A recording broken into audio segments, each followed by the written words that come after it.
O Senhor esteja convosco. Ele está no meio de nós. Proclamação do Santo Evangelho de Jesus Cristo segundo São Lucas. Glória a vós, Senhor. Naquele tempo, os publicanos e pecadores aproximaram-se de Jesus para o escutar. Os fariseus, porém, e os mestres da lei criticavam Jesus. Este homem acolhe os pecadores e faz refeição com eles. Então Jesus contou-lhes esta parábola. Um homem tinha 2 filhos. O filho mais novo disse ao pai: Pai, dá-me a parte da herança que me cabe. E o pai dividiu os bens entre eles. Poucos dias depois, o filho mais novo juntou o que era seu e partiu para um lugar distante. E ali esbanjou tudo numa vida desenfreada. Quando tinha gasto tudo o que possuía, houve uma grande fome naquela região, e ele começou a passar necessidade. Então foi pedir trabalho a um homem do lugar, que o mandou para seu campo cuidar dos porcos. O rapaz queria matar a fome com a comida que os porcos comiam, mas nem isto lhe davam. Então caiu em si e disse: Quantos empregados de meu pai têm pão com fartura, e eu aqui morrendo de fome? Vou-me embora, vou voltar para meu pai e dizer-lhe: Pai, pequei contra Deus e contra ti. Já não mereço ser chamado teu filho. Trata-me como a um dos teus empregados. Então ele partiu e voltou para seu pai. Quando ainda estava longe, seu pai o avistou e sentiu compaixão. Correu-lhe ao encontro, abraçou e o cobriu de beijos. O filho então lhe disse: Pai, pequei contra Deus e contra ti. Já não mereço ser chamado teu filho. Mas o pai disse aos empregados: Trazei depressa a melhor túnica para vestir meu filho, e colocai um anel no seu dedo e sandália nos pés. Trazei um novilho gordo e matai-o. Vamos fazer um banquete, porque este meu filho estava morto e tornou a viver, estava perdido e foi encontrado. E começaram a festa. O filho mais velho estava no campo. Ao voltar, já perto de casa, ouviu barulho de dança. Então chamou um dos criados e perguntou o que estava acontecendo. O criado respondeu: É teu irmão que voltou. Teu pai matou o novilho gordo, porque o recuperou com saúde. Mas ele ficou com raiva e não queria entrar. O pai, saindo, insistia com ele. Ele, porém, respondeu ao pai: Eu trabalho para ti há tantos anos. Jamais desobedeci a qualquer ordem tua, e tu nunca me destes um cabrito para eu festejar com os meus amigos.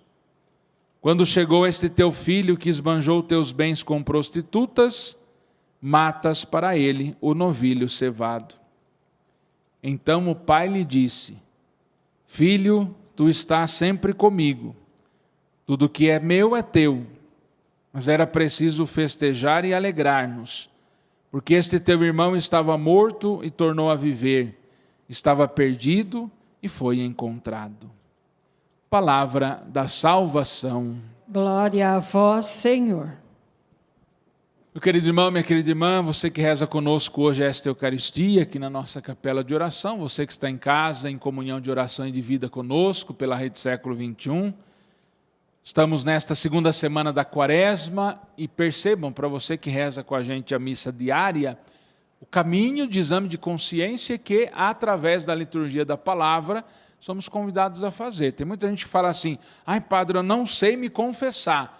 Basta você rezar o tempo da Quaresma todo dia, que quando chegar lá no final, você vai ter um bom exame de consciência para fazer, à luz daquilo que nós estamos rezando, através da liturgia da palavra. Hoje, por exemplo, o texto do Evangelho de São Lucas faz parte desta trilogia da salvação e da misericórdia de Deus. Primeiro, quando Lucas fala do evangelho da ovelha perdida, o evangelho da moeda perdida e hoje o filho perdido. Não é? São três fatos, três parábolas que Jesus conta para mostrar esta redenção que Deus quer realizar na vida da humanidade. E o texto do evangelho de hoje, conhecido como o filho pródigo ou o pai misericordioso, como nós falamos, mostra muito bem esta experiência da misericórdia incondicional de Deus. Por isso que o evangelho de hoje a gente cantou, não é? O Senhor é indulgente e é favorável. Por que que o Senhor é indulgente? Não é? Porque Ele age mais por amor do que pela justiça. Ele mais ama do que condena. Não é? Ele mais perdoa do que pune. Não é? Por isso que o Senhor é indulgente, não é? Não olha, aliás, a resposta do Salmo, uma das estrofes é essa, não é? Ele perdoa toda a culpa, cura toda a enfermidade, da sepultura Ele salva, não olha as nossas culpas, não é? Carrega-nos de carinho e compaixão. Este é o nosso Deus, é este o Pai do Evangelho. Que no Evangelho, olhando para esta parábola, algumas coisas importantes para a gente entender. Primeiro que quando Jesus conta a parábola, está falando da experiência de um Deus, não é? Que os mestres da lei, que os sumos sacerdotes, que os publicanos acreditavam, não é? Neste Deus amoroso, bondoso, não é? Mas não acreditavam, tinha uma imagem desvirtuada deste Deus que age com misericórdia para todo mundo. Estes homens, no início do Evangelho, é a figura deste filho mais velho no final do Evangelho, que tem uma ideia desvirtuada do pai. O filho mais velho tem tudo, mas não sabe experimentar o tudo que tem. O filho mais velho não sabe entender que o pai é bondoso, misericordioso. Tudo que é meu é teu, diz o pai para o filho mais velho.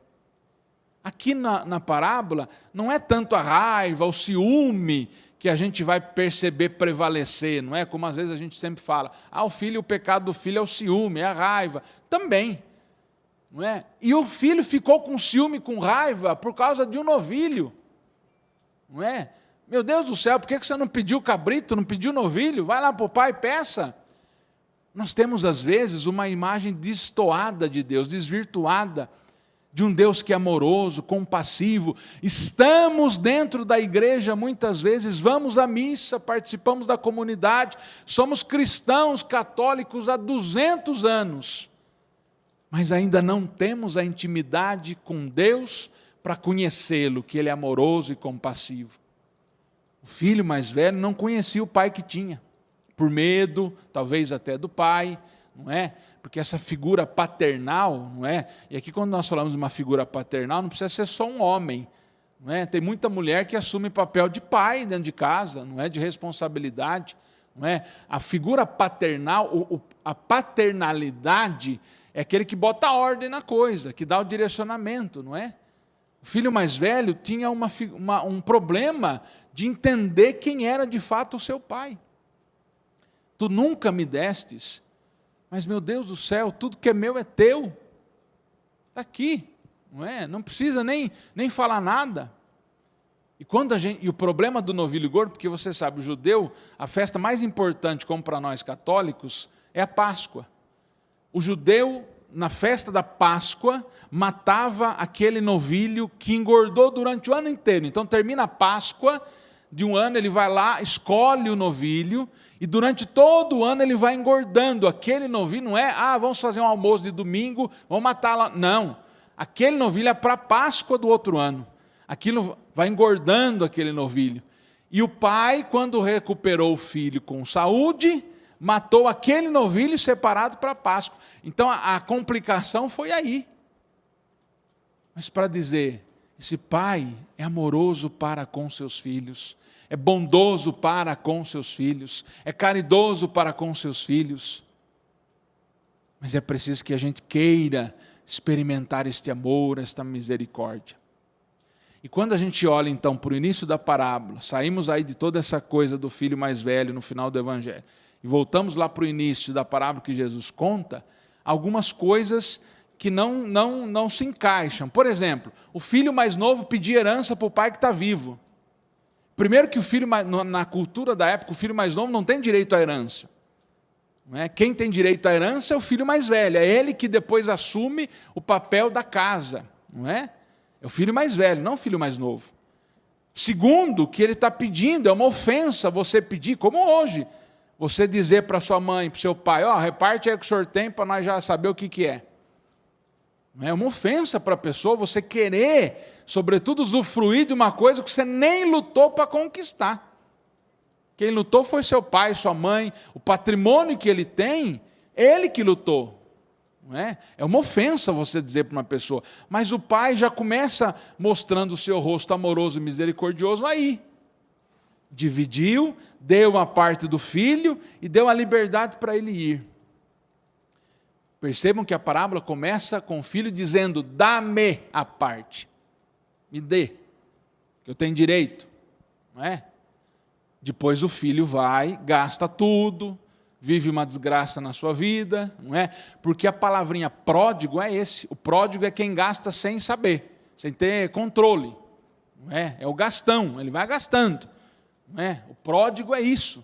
Não é? Ele gasta desenfreadamente. E foi o que aconteceu. O filho foi gastando, boa vida, tudo do bom e do melhor, achando que o dinheiro vai durar para sempre, que eu não preciso trabalhar, porque o dinheiro dura e multiplica-se. E de repente ficou sem nada. A parábola diz que começou a passar necessidade. E aqui a outra expressão, a outra coisa da cultura judaica da época, que também é ofensiva. Primeiro, quando o filho passa necessidade, vai atrás de trabalho. Não consegue arrumar, e um homem o mandou cuidar dos porcos. Você sabe, para o judeu, porco é algo impuro. O judeu não come carne de porco, não se aproxima do porco. Quando ele tem uma manada de porco, quem cuida do porco é o empregado. Não é ele não dá comida, ele não cuida, ele não faz nada. O porco é algo impuro. E esse homem foi cuidar dos porcos. E nem a ração, a lavagem dos porcos, ele tinha direito. Não é? Nem isso lhe davam. Veja que a pessoa chegou no fundo do poço.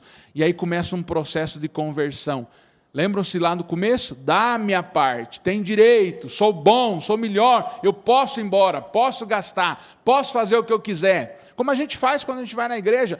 O padre não precisa mandar eu fazer, eu faço o que eu quero, eu tenho liberdade, eu sou dono da minha vida, dono do meu corpo, dono da minha atitude, dono das minhas decisões, eu faço o que eu quero, a igreja não precisa mandar eu fazer nada, porque eu faço o que eu quero. É assim que a gente faz, dá a minha parte, eu tenho direito. Veja quando começa a mudar, assim como na nossa vida. Quem quer mudar? Vou-me embora, percebendo a miséria, percebendo o desprezo, percebendo o fundo do poço que o filho está, cai em si. Meu Deus, eu não tenho nada, estou perdido, estou falido. Os empregados do meu pai têm pão com fartura. O filho começa a perceber que o pai é bondoso, até com seus empregados. Vou-me embora, vou voltar e dizer, pequei contra Deus e contra ti. Quando a gente toma consciência da minha fragilidade, de que eu pequei contra Deus e contra os outros. Não pequei só contra Deus, mas pequei contra o meu pai, contra os irmãos, contra as pessoas que fazem parte da minha vida. Tenho consciência da minha fragilidade e tomo a iniciativa da volta, a iniciativa da conversão. E quando o filho volta, o que acontece? A atitude do pai, não é? O pai que está lá, pronto para acolher o filho. O filho que chega perto do pai, quando o pai avista o filho de longe, sente compaixão. Corre ao seu encontro e antes do filho dizer qualquer coisa, o pai acolhe. O pai que não é só bondoso, misericordioso, mas que é acolhedor, porque ama, abraça, beija. E o filho diz, pai, pequei contra Deus e contra ti, já não mereço ser chamado de teu filho, porque eu rompi com o Senhor. Eu peguei a minha herança e fui embora, eu rompi com esse laço. Pelo pecado eu rompi com esta comunhão contigo, com a nossa família. Vou-me embora, não é? Rompi, mas pequei. Trata-me como um dos teus empregados. E o pai, na sua bondade, misericórdia e compaixão, diz: traga a melhor túnica para vestir o meu filho. Coloque um anel no seu dedo e sandálias nos pés. Reveste este meu filho de toda a dignidade. Ele é meu filho. Trazei o novilho gordo, olha o bendito do novilho aí, e matai-o. Vamos fazer um banquete, porque este meu filho estava morto e tornou a viver, estava perdido e foi encontrado. Ou seja, este meu filho fez uma Páscoa. Saiu das trevas, da escuridão, do pecado, da queda, do fracasso, e resolveu voltar. E veja, olha a diferença aqui. Dá-me, rebelde que eu sou, dá-me. Quando o filho volta, o que ele diz? Trata-me. Olha que bonito isso. O filho quer que o pai o trate. Quando a gente faz a conversão, a gente quer que Deus nos trate. Quando eu não quero ser tratado, eu caio no mesmo pecado 200 vezes. Por isso que tem muita gente que diz os pecadinhos de estimação que eu lembrava outro dia. Quando Deus me trata, quando Deus zela, quando Deus cuida, quando Deus não olha só o meu pecado, mas me trata, me restaura inteiro, eu sou renovado. E o perdão acontece por inteiro. Não acontece aquilo, perdoei, mas não desculpei. Ou desculpei, mas não perdoei. Deus vai tratando as nossas feridas, as nossas fragilidades. E por isso reconcilia com a gente. Não é? Não é mais o filho que exige, mas é o filho que volta aceitando ser tratado.